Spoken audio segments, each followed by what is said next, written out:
This is the finished product, and I'm going to show you how to do this right from scratch. I've got some 200-pound paper, rag paper. I'm going to spray it lightly on the back side just to dampen it. If I get too many big puddles, I'll just mop it up a little bit. This isn't a real heavy-duty stretching. It's just a quick fix. It'll help it lay good and flat because I'm going to work on wet paper when we do the painting. And set it and let that soak in a bit. Now it'll start to curl, and it'll tell you that it's well soaking. And I'm going to use that photo reference, tape it down once it's soaked in good, and let it dry. And then do the drawing on the dry paper. And once you're happy with the drawing, I'm going to wet the snow part of this painting just with clean water. I'm using a 1-inch flat brush. You can use any brush to wet it with. I'm going to wet the whole bottom portion right over everything, even that little root area. Now, the whole painting is going to be done with ultramarine blue and burnt sienna, and I'm just going to add a little bit of that brown to the blue mix so that it doesn't ultramarine is very harsh when it comes right out of the tube, so I want to just tone that down a little bit. I still want the very blue looking shadows for the kind of lighting effect I want here today, but just not raw ultramarine. Now you can see it's going to give me soft edges. I don't want to fill in all of it. These are just the cast shadows on top of the snow.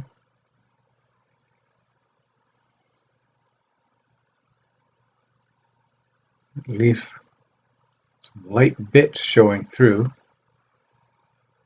Now I'll have a bit of a slope here.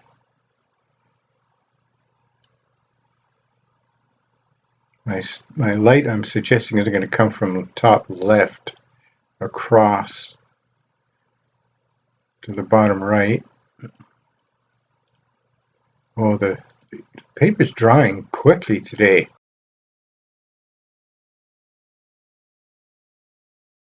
I don't want to go back in with more water. It's just going to wash away what I've already done. So the solution is just to work quickly. I can cut around this. Even though that was wet, so you can see it's dry enough. It's going to hold up. And the paper is a little wetter. You can see just bleeds a little bit more in the bottom left.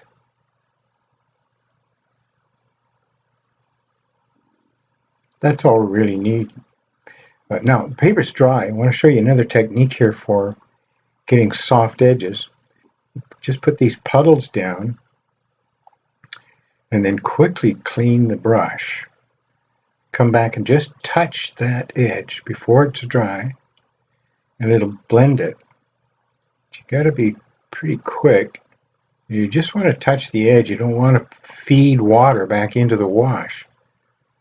If you don't get there quick enough, it'll leave a lap. Watercolor is so transparent, you'll see one layer underneath the other one, like a double exposure, if you don't blend it quickly. It's a good thing to practice this, though, because there's a lot of cases where you want to get back to the edge fast, keep a smooth blend going.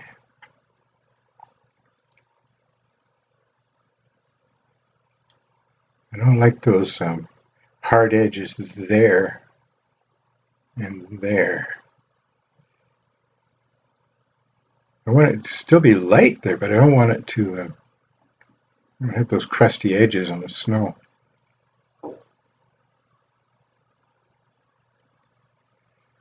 Okay, that's totally dry now, and you can speed the drying up with your hair blower if you want. I just want to wet the top section and cut right up just to the edge of the snow, so I don't get an overlap there either. Now, just an abstract mix here of a little more burnt sienna, a little blue, just kind of do your own impressions. I just want to get a sense of distance in the forest. And inject a little more color by allowing some of the brown to show through in the distant woods.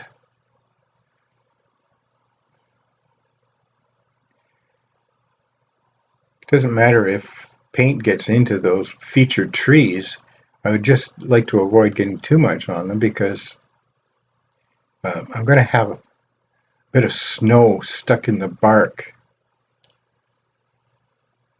which I'll do later on dry paper.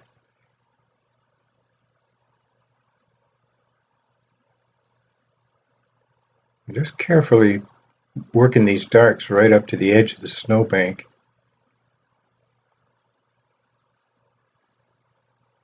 Going back with a little different mixture every time.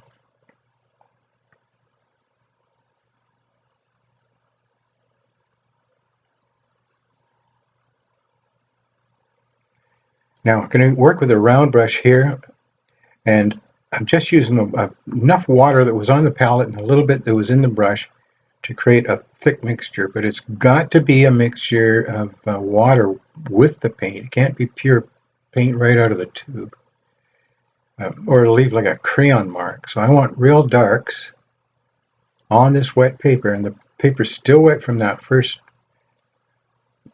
soaking. We're just going to draw some distant tree trunks and let them bleed so that they are soft focus or out of focus.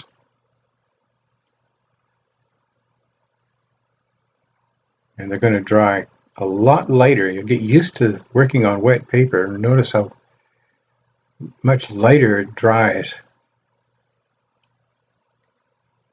so that we can paint right over top of this on dry paper and get a sharp edge. Now I want to do the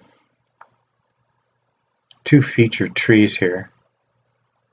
Paper's totally dry now so that I can get this dry brush effect where I skip across the texture of the paper with quick strokes, leaving little bits of white. So it kind of looks like snow got blown into the bark.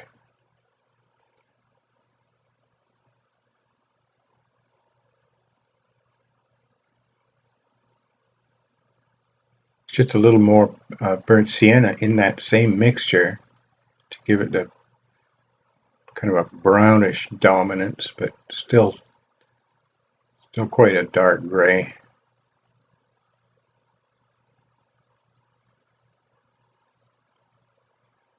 It's a good brush stroke to practice too, because this can be used on sparkly things like sun on the ocean and a whole variety of different textures.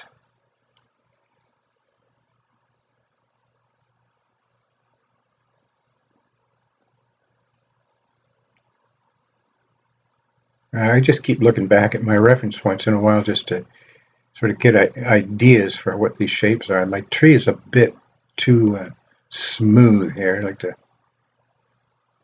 make it a little coarser. Same with that one, probably darker too on that side. So you can see the paint drying lighter, so I'll have to go in back and reinforce this just a little bit. Now some hard edge branches right over top of the ones we did on wet paper.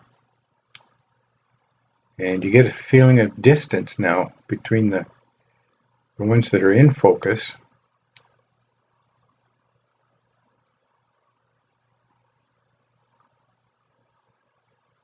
and the ones that are out of focus.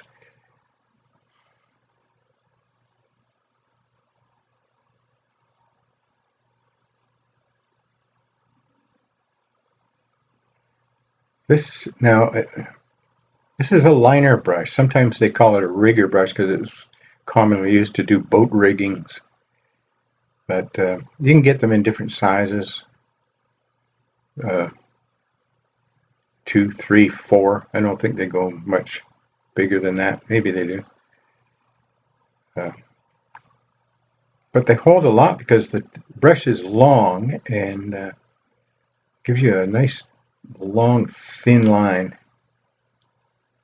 You can get really carried away putting in endless amounts of twigs with this brush.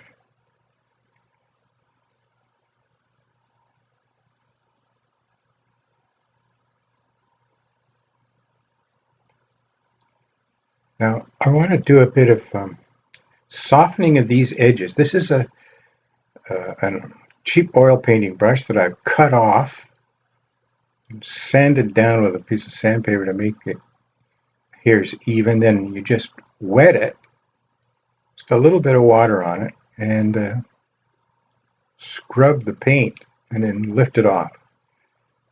And where you have too many hard edges or too many dark bits, you can go back in and remove it with this very handy device. Now, just under these roots here, I want to paint some shadows.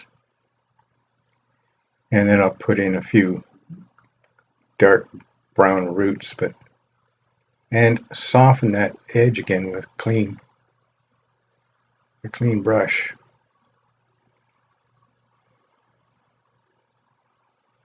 It kind of gives the illusion of cast shadows under parts of the snow, not all of it.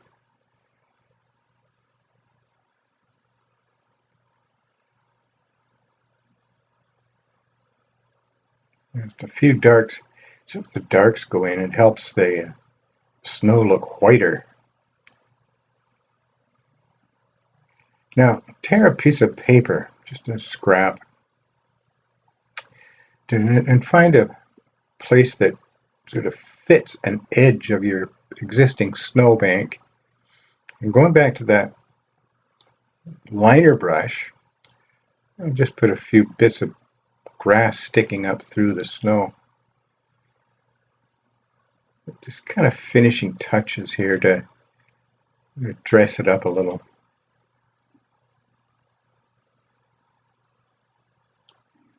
And it makes a nice edge, sort of an invisible edge there.